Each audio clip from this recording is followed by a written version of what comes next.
Spencer, I brought you on because you watched Star Trek, and I grew up watching Star Trek. I've been watching Star Trek since I was 3 years old. I have a Star Trek shirt that I got, saving cereal box tops to get this shirt. Just couldn't resist talking to a new Star Trek convert. But my first question for you is, why did you get involved in Star Trek? You're a guy with a PhD. I think you're pretty high-minded, and most people look at Star Trek and they're like, "Oh, that's for geeks. That's for those people over there." So, what got you interested in Star Trek? Well, first of all, let me say that geek and PhD are not mutually exclusive categories, A. And B, Star Trek actually is, and I'm sure we'll get into this, Star Trek actually is deeply, profoundly philosophical and very high-minded. Welcome back to my channel. I've finally done what you've all been wanting for the longest time. I brought back Spencer Klavan, your favorite Twitter guy, and you get to see him this time. Last time it was audio only. Now you get to see how handsome he is. So thank you so much, Spencer, for coming on the show.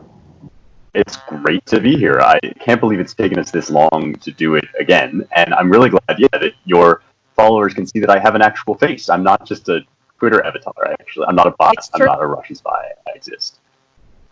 I mean, I would question the Russian spy aspect of it. I'm not sure. You could be Russian. You could be Ukraine. We're not. It might be another country. We've gone through Russia. We've gone through Ukraine. Impeachment has failed. You could be from South Korea, North Korea. I don't know. We just will never know.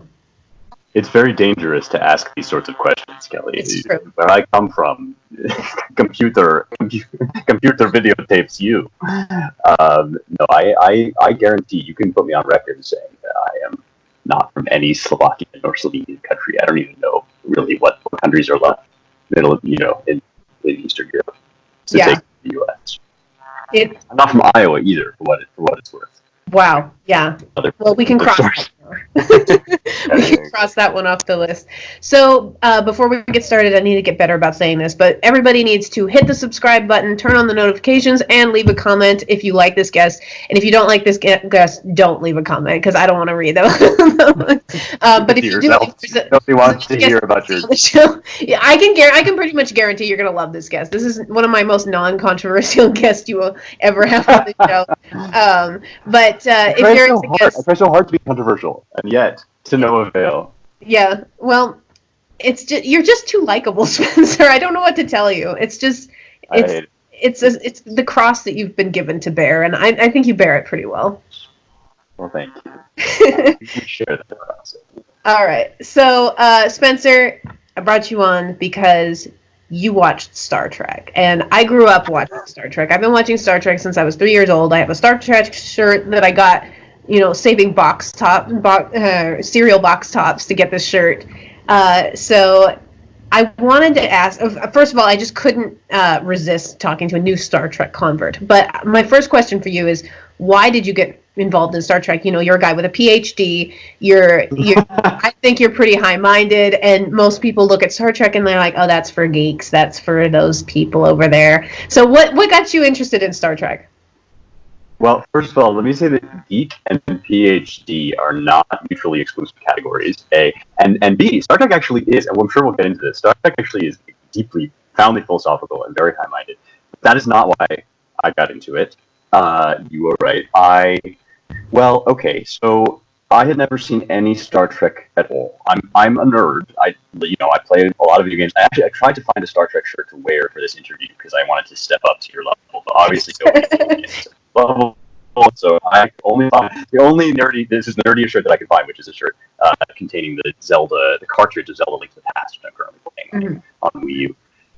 But so I think that I have genuine nerd bona fides. I'd seen all the Star Wars movies, but Star Trek just passed me by. I guess my family, we didn't really watch it very much, and so I never ended up really getting into it. Mm-hmm. My boyfriend, Joshua, in whose apartment this interview is taking place, as you can tell because he has a sword. He has Final Fantasy VII Cloud sword, a life-size replica hanging up on his wall. So that'll give you a sense of, he out-nerds me by a long shot, and that's saying something. Anyway, he is deep in Star Trek lore, and ever since we met, it's been sort of a thing that, oh my gosh, I've never seen series, which is now in progress, was going to air. And so there was going to be this big thing that he was really excited about, seeing that this is the spin-off that happens with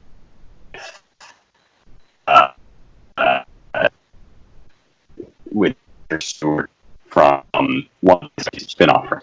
And we really wanted to watch it together, but Josh couldn't count the thought of watching this Star Trek series with somebody who had no background information, because he just thought it would be too disorienting to step into the middle of this thing, which presupposes a ton of other knowledge of this vast Star Trek universe. So he said, well, we will watch some highlights of Star Trek together.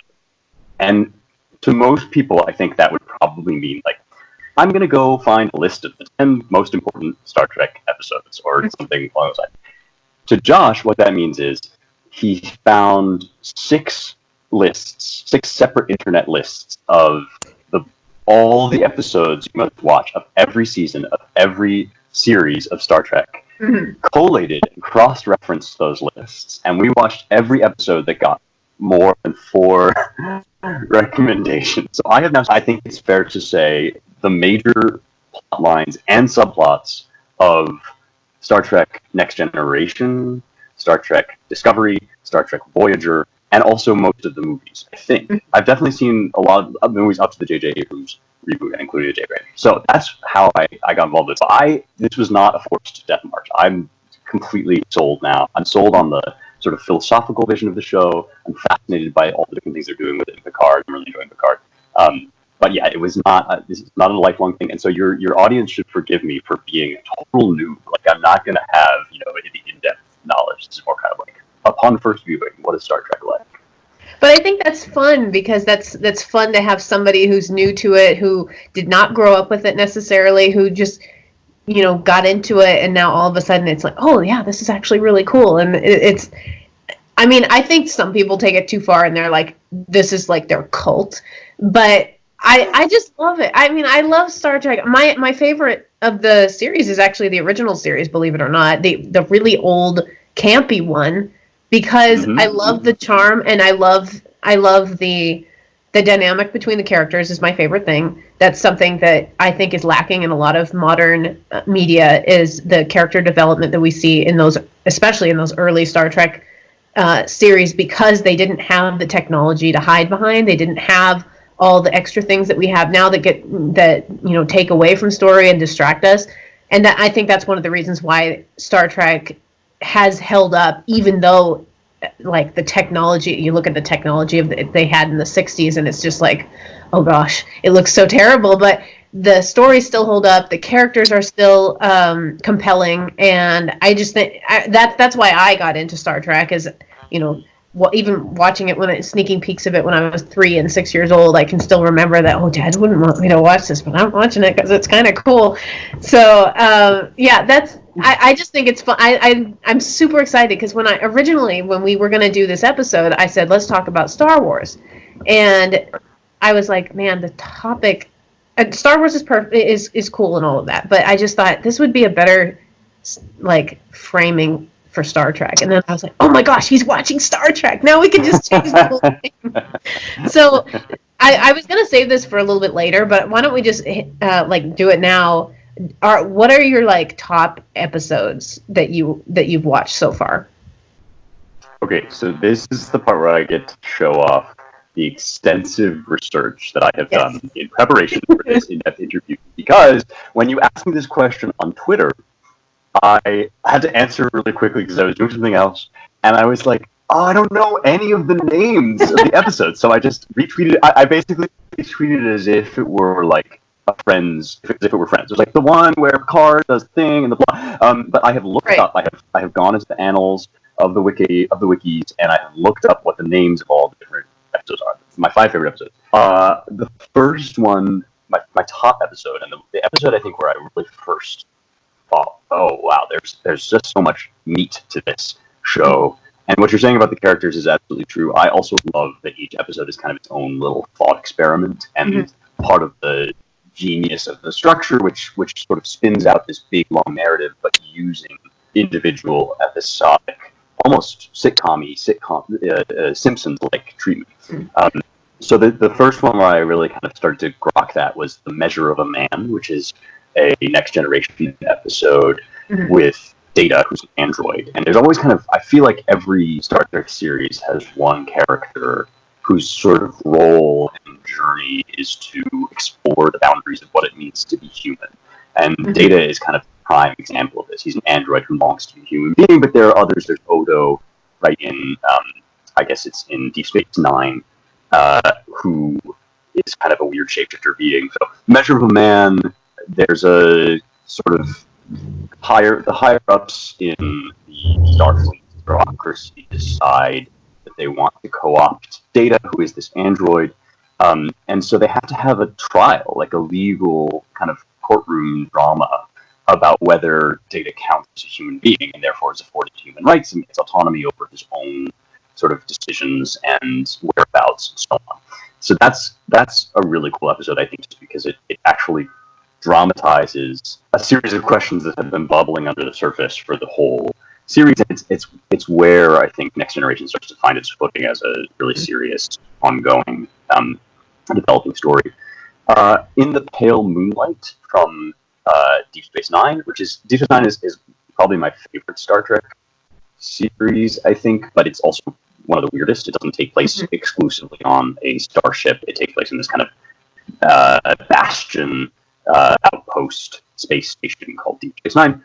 And in the Pale Moonlight, I don't want to spoil this one too much because it's kind of a major plot point, but the whole thing is just a captain's log. Benjamin Sisko, the captain of Deep Space Nine, or the sort of leader of Deep Space Nine, is telling to his journal the story of how he did some really kind of dark and not particularly legal things to win a war that he's leading. And then at the end of the episode, he just deletes the entire log. So we know that we've now had this window into something that will never make the history books of the Star Trek universe, that will never be discovered or known by anyone except for Sisko. And that speaks to me to what I love about Deep Space Nine, which is that, the original Star Trek, I feel, is kind of predicated on this. It's almost a globalist vision, but it's a universalist vision. It's massive all the galaxy. And part of the fun of the early series is that there isn't really a ton of turmoil within that globalist structure. And people tend to, the different, Starfleet tends to get along, some sort of bureaucratic frustrations. But Deep Space Nine, I think, because it's set out on the kind of outskirts of the Starfleet territory, it pushes at the limits of, just how utopian and how kind of how well structured that government is. And when Sisko gets up against the Dominion, which is this kind of other supranational, supraplanetary force, he is confronted with the fact that all of his rules are based on a kind of utopia where nobody has any wants or needs, and a lot of things have already been taken care of, and now he realizes that there are things that are right that don't fit within the model of Star Trek, which I love that. That's really cool. The Inner Light is another. This is one that I think everybody tends to love. This is where Picard, again, I don't want to spoil it, but Picard basically lives an alternate life in his head. And it's just a lovely little, it's not really connected in the ways that the other episodes are to the overall story, except in some small ways. But it's just a wonderful character study and thought experiment in sort of what is a human personality and what happens to be in an alternate life. I just want to pause you there because that's also one of my favorite, it's like my top 2 favorite Next Generation episodes, partially just because it's so off the beaten path for Star Trek. It's so weird. And the musical score they have in that episode is probably the best musical score they have in the entire series. And then I'm pretty sure that episode won some sort of an Emmy or something, if not an Emmy, some sort of major award. That was one of the most highly decorated Star Trek episodes of all time. And full disclosure, I bawled the first time I watched that episode. It's really emotional, yeah. Yeah, so I think Totally. that's one of the episodes that I don't know if it's like an introductory to Star Trek episode necessarily because it is an off the beaten track. I think people should watch a couple of other episodes to get like the gist of the show first and then watch that episode. But still, it's definitely one of the top 2 or 3, certainly of the Next Generation, if not of the entire franchise altogether. I think that's just a phenomenal episode.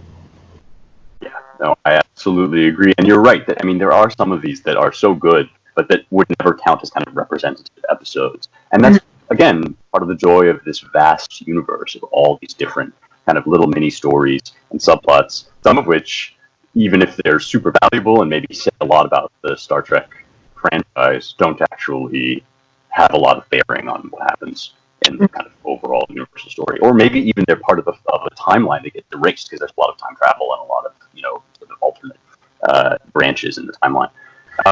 Two final favorites. The Outcast is an episode about a race of aliens that Starfleet encounters, which, at least ostensibly, they've transcended gender. So none of the aliens have gender, and they're just kind of androgynous.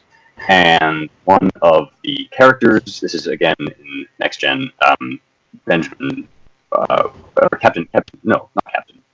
First Officer, right, falls in love with one of these genderless aliens who reveals to him that she feels like she has a gender and wants to be his girlfriend and not just a genderless. Whereupon it's discovered that this is completely forbidden in the genderless alien society, and the love interest woman who wants to be a woman is put on trial and basically sent essentially to like a re-education camp, or you might call it a conversion therapy procedure. What's wild about The Outcast is that it's made at the time, it's very obviously a metaphor for gay rights. It's clearly kind of, this person is gender non-conforming within the context of her society, but gender conforming in ours. And Riker makes this whole big impassioned speech about like she's not harming anybody, she just wants to be this, at the time that made a lot of sense as a metaphor for gay rights, because obviously things were quite different in the way that gay people were treated. Now it almost reads as just an actual depiction of radical identity politics. It reads as like everybody must be genderless, and you're actually a woman who wishes to be feminine, and now you're going to be kind of basically re-educated into a re-educated camp. It was incredibly chilling and totally unintended the way it landed in 2020 versus the way it was back when it first aired. And then finally, in the flesh, I just really like there's in Voyager, which is this series where one of the starships gets trapped way out in deep space and can't make its way home. The starship gets boarded by this group of scientists who have phased somehow out of I think they phased slightly out of time or something so that they can't be seen, and they're performing these crazy experiments on the crew of the starship, and nobody can figure out why. They have headaches and they're having these weird sort of reactions to the experiments, and it's just super creepy and weird and dystopian, and it's a good kind of throwaway. Just this is a thing that happens out in the far outer reaches of space. That's my list, and I looked up the title so that people can go and watch those episodes if they want. I'm very proud of you, Spencer. Thank you. I'm proud of myself. I think it's a great list. I mean, I think Measure of a Man also is one of my favorite episodes, and I think that's actually like a good doorway into Star Trek, because that struggle, does this guy have rights? He's not human. Does he have human rights? That kind of thing. That's almost a through line through all the series, because they're all talking about that in some form or another. I just wanted to throw a couple of them, a couple of the ones that I like. One of my favorite episodes from the original series is the Galileo 7, which deals with similar things. It deals with First Officer Spock. He is, it's like the first time he has ever had to command an away mission, and he has to deal with the fact that his entire staff is human. And he is the only guy who is thinking about this like a computer, with logic and all of that. And people are dying and people are getting mad at him. And this is, life and death situation. and he's having one guy is trying to mutiny because he doesn't have confidence in Spock as a leader and all the rest of it. And finally at the end he has this moment of just utter panic because he knows he's basically failed, and he makes this last-ditch effort to try and get them out of there. And I won't spoil it. I think you guys know what the end is. This show has been around for almost 50 years now. If you haven't gone and watched it, go and watch it yourself. But I love that episode because it is one of the, I don't know, like, Spock is my favorite Star Trek character, and it's one of the pivotal moments in his life, or his story arc, where he is really taken to task on, do you really believe in this logic thing, and can you actually function with it on a practical level, rather than, you can go around and talk about your high religious values or your high-minded ideology, but then when you get to the actual how do you live your life kind of thing, I don't know, maybe I'm getting too deep, but that's kind of what I took from that episode. He actually had to deal on blood and soil kind of level. People are dying now. Are you going to continue to adhere to this logic of yours, or are you going to realize that maybe you have to make a change, or maybe it's time for an emotional outburst, which kind of comes at the end. But again, there's a little bit of spoiling there, but I'll be good. I'll stop spoiling. And then I wanted to add to your Next Generation list this series finale of the Next Generation. I think is one of the best finales of any show I've ever seen, because usually, or I shouldn't say usually, but I've been really disappointed with a lot of series finales in just shows in general, and in a lot of Star Trek shows too. The series finale is not necessary. It's just kind of a letdown. I think the series finale of The Next Generation is everything you ever wanted. It's good enough that it could have been a movie. Like, for some, I often confuse. I'm like, wasn't that a movie? Because it was a 2-part episode. Yeah. It was fantastic, and you had John Delancey as Q, who's another favorite character of mine. So those are my. I'm not going to go through a whole list because this is Spencer's episode. But I had to throw those two in there. So. Yeah, those are great. I actually also really like the series finale of Deep Space Nine. I think both of those. I haven't seen Deep Space Nine, actually, so. Okay. Well, I haven't seen the original series. I should have said this at the beginning. I have not seen the first series, although I definitely think that you're right that from the few episodes that I have seen, Spock is kind of the character in that series who does what Data does and what Odo does, and kind of what is it to be human, and cut out this part of yourself, sort of what happened. Yeah. And I don't think you're going too deep at all. I think Star Trek, one of the things about it, we were going to talk about Star Wars too, and the big difference between Star Wars and Star Trek is that Star Wars, I think it's called like a space opera or something. Star Wars is a big, beautiful, mythological adventure.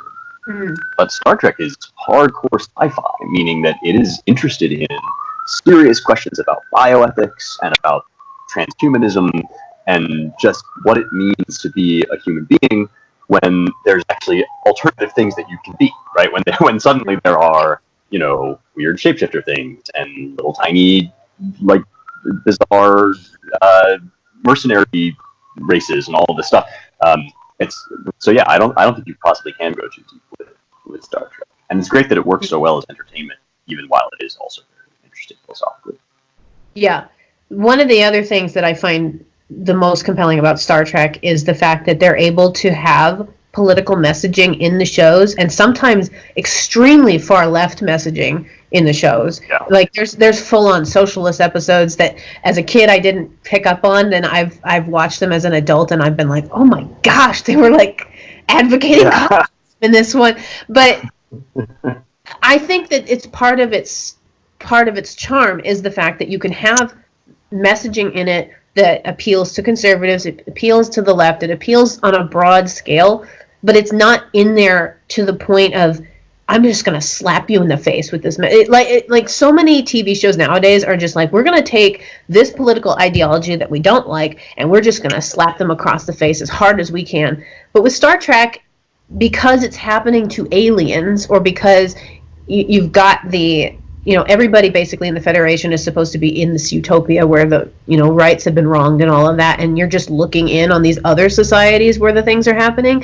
that you don't feel like it's commenting necessarily on you. It doesn't feel like it's so much of an attack on the audience that I feel like a lot of TV shows nowadays miss the mark on that. Like, I don't have a problem with political messaging in shows. I just don't want it in shows to the point where it's like an attack on me as a member of the audience, if that makes sense. And I think Star Trek does a really good job of finding that gray area where it can just play, and it doesn't feel like it's poking you in the eye with their messaging, whether you agree with their content or not. I don't know what your take has been so far, just watching it. Yeah, I have a complicated relationship to the politics of Star Trek, and like you say, its politics are, I don't know, how consistent its politics are, first of all. By comparison to it definitely has a moral vision of the world and a vision of how things should, ideally in a utopian society, how things should work politically. But I think that there are episodes which explore some kind of more, let's not say conservative, but at least traditionalist values. There are a lot of parts of Deep Space Nine which are at least appreciative of religious traditions and family traditions. And Deep Space Nine is really the one that kind of pushes back against some of the other prevailing messaging of Star Trek. So I love that the universe is big enough and complex enough to incorporate multiple points of view. And that helps to make it feel like it's not just battering you over the head, that there are actually different characters with different visions of how the world should work, and none of them is considered evil or wrong. They're all just kind of trying to work out these complicated issues. That being said, I think, Gene Roddenberry has a very specific idea about humanism. He thinks that human values and kind of, liberal, peaceful society is the ideal of human life. And he never explicitly comes out and says there's no God, but he's also pretty skeptical of a lot of religious traditions. A lot of the religious traditions in the show turn out to be just kind of mythologizing narratives that explain away some scientific phenomenon. There's an episode early on in The Next Generation, which I was new to the series when I watched it, and I really got kind of put off by it, which is where Q, who is this kind of all-powerful, all-seeing, infinite being, goes through this history of humankind as just one long litany of evils and despairs. He turns into all these different kinds of soldiers. He turns into a World War II soldier, I think, and he turns into an anti-communist political, like a senator. And the point of it is just, this was all barbaric. It was all stupid and wrong that humans ever got into these fights.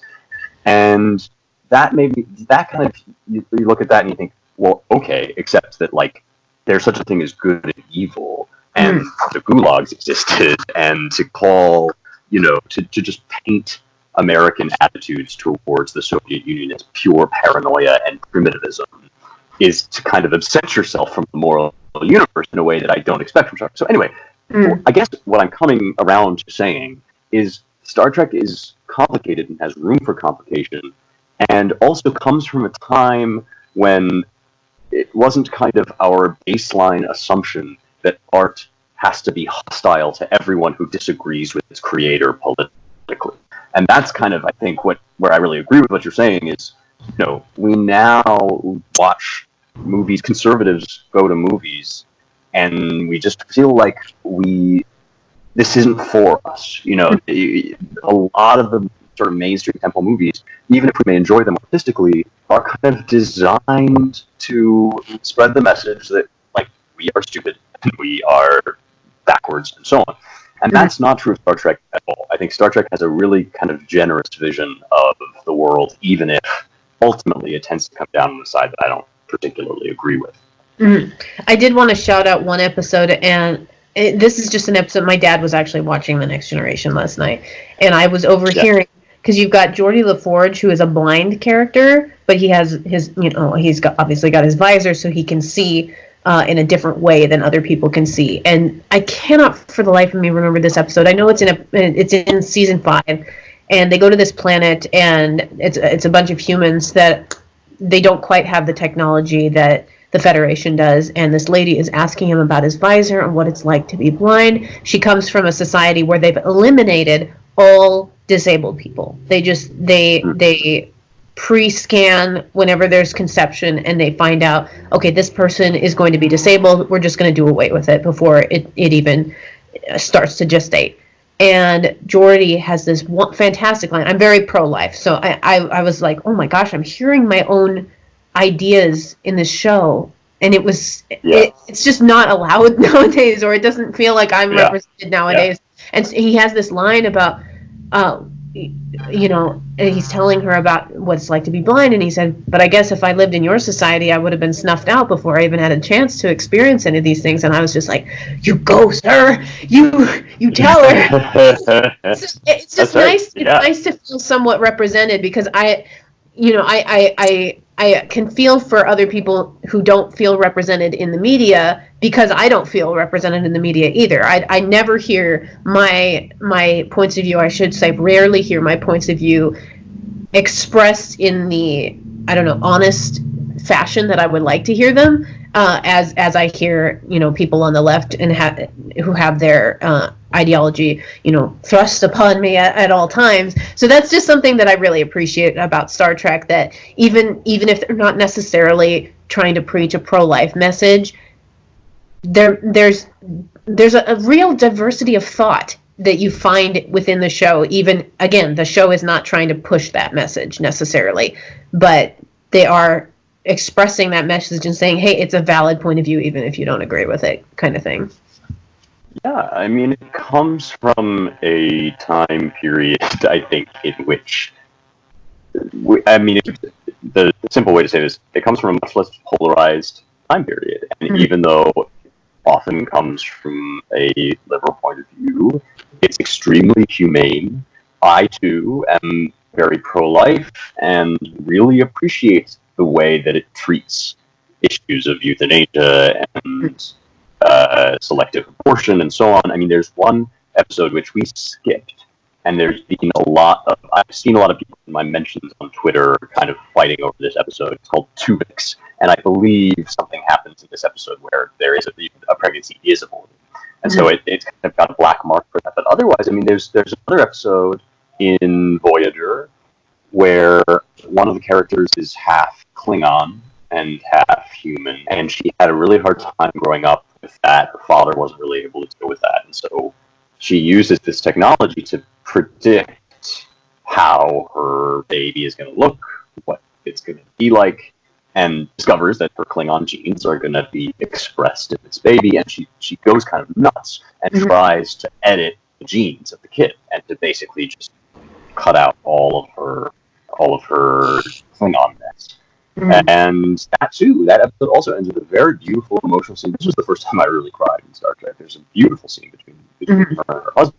And basically he says, I hope that we have, 20 babies who are all like you, and there's the sense that you don't, you actually are not in a position to evaluate before a person is born what the different values and virtues of their various attributes are, even if you can see what those attributes are, and you can tell that some of them are going to cause difficulty and pain, or you feel like they might. So yeah, I think it's got a really sophisticated vision of personhood most of the time, that show, which is awesome. And as you say, you couldn't do these episodes anymore, really. Right, yeah. It's pretty much unheard of at this point.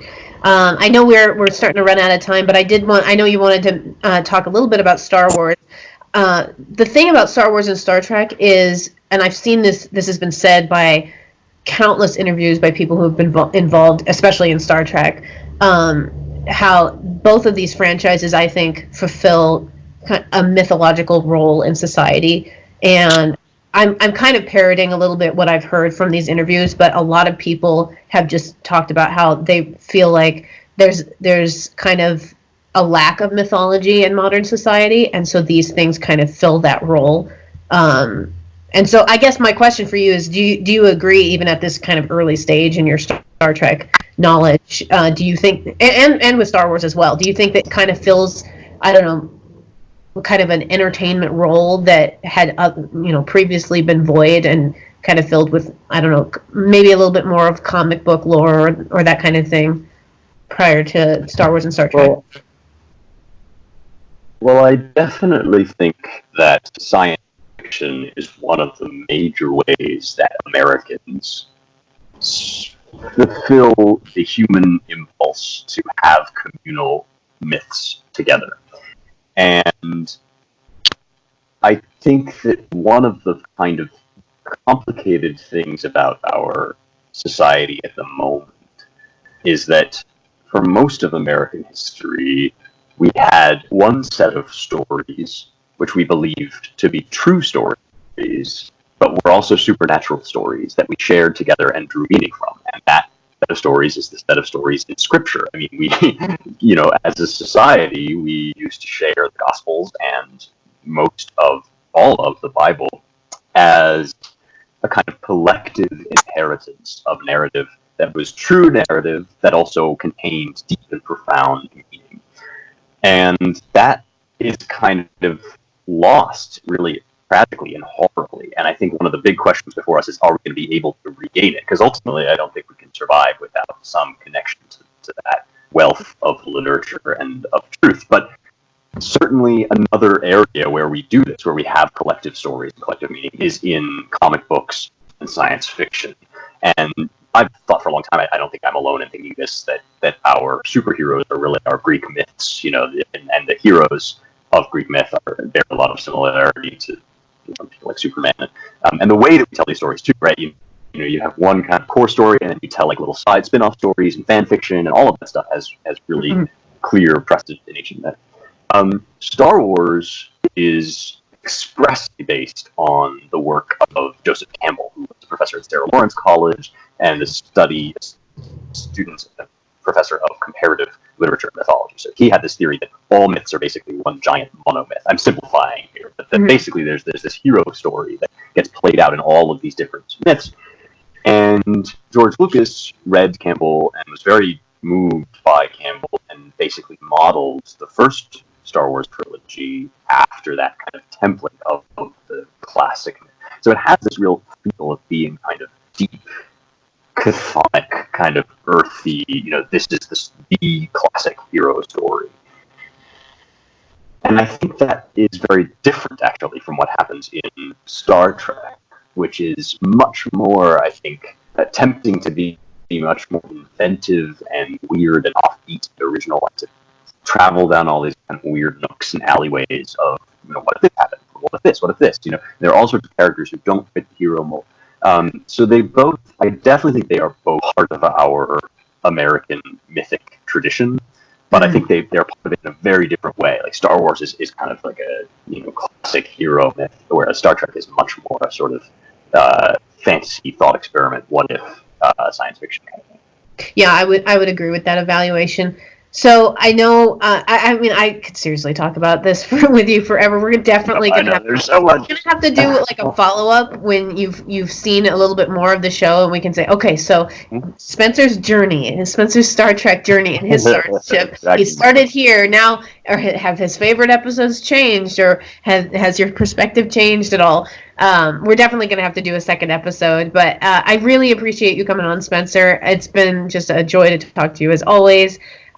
Again, everybody you guys need to like this video, subscribe to the channel, and comment how much you love this episode, because I'm really I just love the Star Trek episodes. They're always my favorite episodes to do. So thank you so much, Spencer, for coming on the show. Thank you, Kelly. It was a true pleasure, as always. Let's do it again.